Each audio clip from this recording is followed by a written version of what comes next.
Welcome back, guys. This next list, I gotta give you a heads up. It's pretty scary. It's top 10 horror games, and if you have small children in the room, I suggest they leave now. Once you've seen the list, if you're interested in finding out more about them or finding out how scared Ryan is of them, check out our Facebook page. At number 10 is Deadly Premonition Director's Cut. Most notable for its bizarre story and strange plot, Deadly Premonition is a creepy take on the crime horror genre, as you search a dark and spooky town for clues on a supernatural murder case. Zach, it's all starting to come together. Is it a scary story? At number 9 is Dead Space. Dead Space puts you in the depths of an interstellar mining ship overrun with the reanimated corpses of the previous crew. The dark and spooky atmosphere, together with the gripping sci-fi action, will have you rushing to the store to buy fresh undies.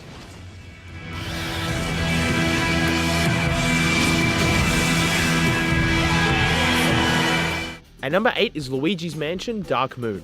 With just the right atmosphere and spook level, Luigi's Mansion creates an exciting and enjoyable game with a very fun combat system. You may not jump out of your seat, but you will enjoy exploring the dark and spooky mansions.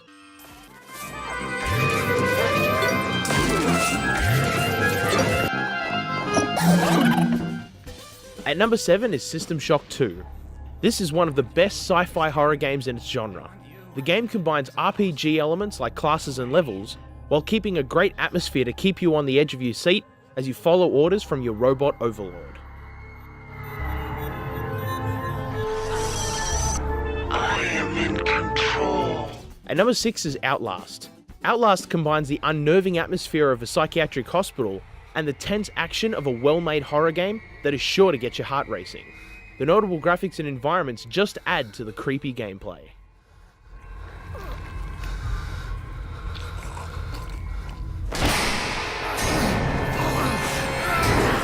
At number 5 is State of Decay.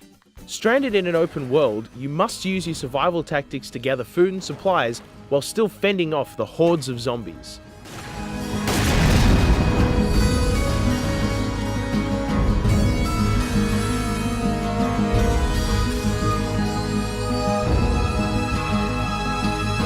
At number 4 is Silent Hill 4. Locked in your apartment, you must survive heart-stopping scares, deadly monsters, and a claustrophobic atmosphere that gets progressively more disturbing.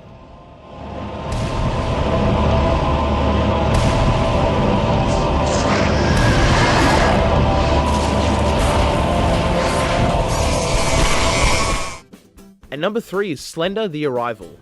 Based on the classic indie game Slender, this adaptation introduces a much larger and more detailed campaign full of secrets and mysteries. With Oculus Rift support, Slender Man is scarier than ever.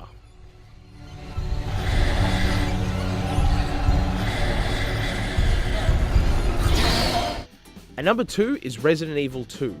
What really made Resident Evil 2 stand out was its intricate and well-written story that makes for an engrossing and dramatic experience, plus all the zombie mutilation you could ask for.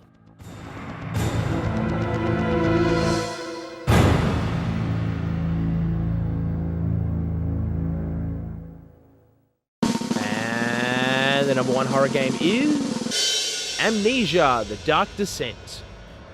You must think outside the box with this game to solve puzzles and uncover the dark secrets hidden within the walls, all the while avoiding hideous and disfigured monsters that want you dead and trying not to go insane.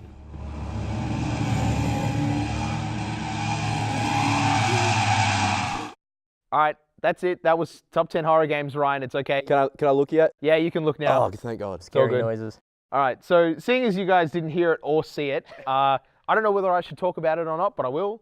State of Decay, I didn't find that scary. It's more of an action game, isn't it? That's the one thing. That's probably the only thing that I'd arc up about, but the rest, yeah, I agree with. What about Deadly Premonition? Is that scary or is that just stupid? Well, see, the original one was really just stupid, but that's because it was out of context, I think. Like, the one mentioned there specifically is the director's cut, which had put it all into context by making it into like a bedtime story thing, and it actually sort of makes everything a bit more scary. But it's still, I mean, yeah, if you play the original game though, you'll go, this is still just... What about Fear? That always seemed to... Fear just annoyed me. Like, I played the demo of it, and I had an MP5 with half a clip of ammo, and fighting up against a robot with 2 RPGs. I'm like, nah, this is dumb, I'm not buying this. All right, now Vince is going to take us through the Lego games. I'm confident to say that we've all had some form of encounter with Lego during our childhood years, constructing whatever came to mind and being entertained for hours. Even as adults, I'm pretty sure we've all stood on the occasional tiny piece that made even death look welcoming.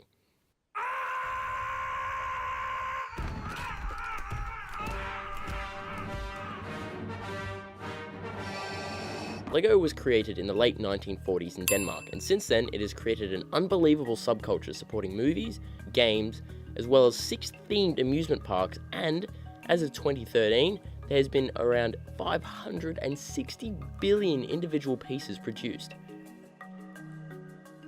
There's also been a huge number of Lego games, with 50 being published, taking into consideration both original and licensed genres. The first Lego game I managed to get my hands on just so happened to be the first of TT Games' Lego video game franchise, which was Lego Star Wars. Compared to the newer Lego games, the first Lego Star Wars was very simple yet extremely entertaining, but really that goes for all of the Lego games. For me, all of the newer games bring on nostalgia for my first time playing the Star Wars game. With or without a second player to play with, they've all been nothing short of entertaining.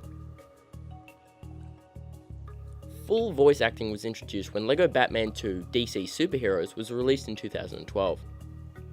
Though it doesn't seem like much of a big deal that a game implements voices, it was for this series, as there was a speculation as to whether they would ever end up doing it. Bye, Superman! He's so nice. Yeah, he's great.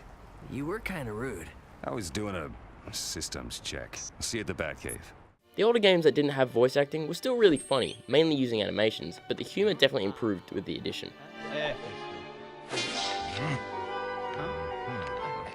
Now, if you haven't played any of the LEGO games and love some of the movies that they've made the games from, I suggest you pick up one or even borrow a copy, as the retelling of the movie stories can be very entertaining, see as they're super compressed. Though it doesn't always seem that the games cover all parts of the movies, it makes up for it with the replay value. There is so much stuff jammed into each game that it pushes players to go back through each of the levels. You gain many different characters as you go through the game, and each one you unlock can do something a little different, which allows you to go to new areas and collect more items in each level. You even end up unlocking characters that are literally just extras in the backgrounds of the movies. Attention perfectionists, this game series will keep you busy for a hell of a long time. Pretty much what you end up doing in each of the movie-based games is following the storyline bit by bit, just like any other game, and completing tasks along the way. Destroying enemies and objects makes the pieces that they're made of fly everywhere and can often drop studs, which is the currency within this series. Studs can be used for various things throughout the different games. In the newer games, it can range from upgrades and items to characters. Playing through each level and seeing pieces of LEGO that you've had first-hand experience with in real life is one thing that people tend to like. Being able to relate to things in a game itself has always had a strange pull on players across all games. I hope for everyone's sake that they can't relate to anything from Slender or Amnesia though. Seeing as The Hobbit, Marvel Superheroes and the LEGO Movie video game are the first few LEGO games that have been produced for the newest generation of console gaming, it is safe to assume that the aesthetics are very pleasing. The LEGO Movie video game is the first LEGO game that has been based on its own product. LEGOception? Quite possibly. We'd like to invest in your company. Your weapon to control the universe sounds super sweet, I must say. It is indeed super sweet. Cool. It has all of the characters from the movie who you can play when unlocked, and I've been told that watching Abraham Lincoln beat up Batman is quite entertaining. It brings popular characters from the previous installments into the one game, which is, I guess, a form of Easter egg. Some puzzles are a little bit more complicated than others, but adding a challenge here and there makes the game more enjoyable, in my opinion.